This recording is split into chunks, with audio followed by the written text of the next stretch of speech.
Easy highway. 7 people perished here at Kaburengo bypass, with the locals calling on the government to speed up the completion of this road, which is still under construction.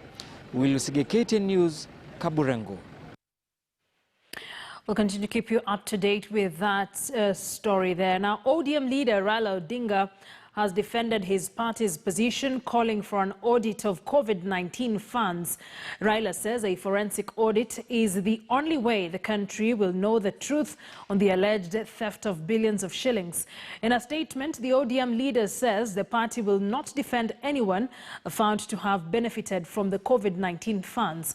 KTN senior reporter Rita Tinina puts this into perspective.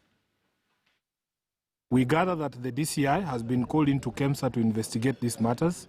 We, however, wonder how this can be so before a credible audit. The statement by ODM Secretary General Edwin Sifuna generated reactions even from Deputy President William Ruto. In a tweet, Ruto said the pretentious former opposition now turned loads of corruption's attempted defense of the COVID-19 grand larceny is not shocking.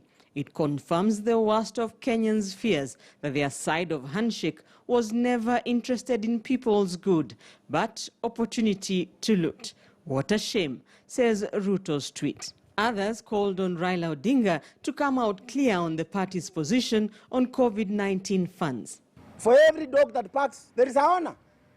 So if Sifuna is speaking on behalf of Your Excellency Raila Amolo Odinga, come out clearly and tell us.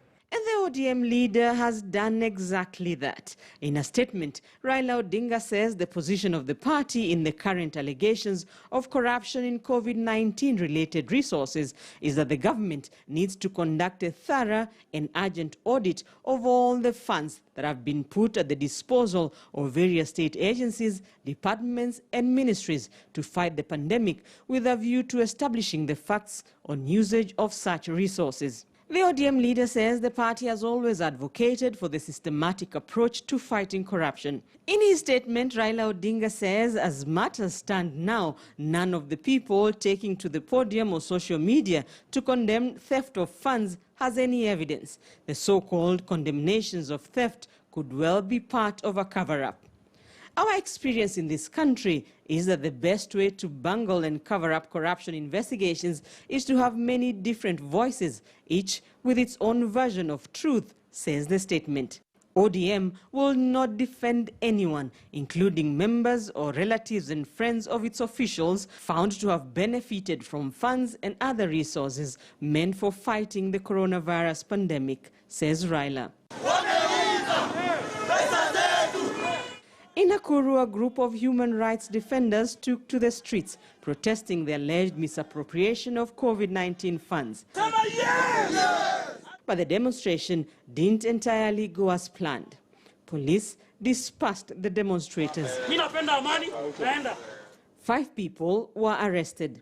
With the search for answers over the alleged COVID-19 funds scandal, suspended KEMSA CEO John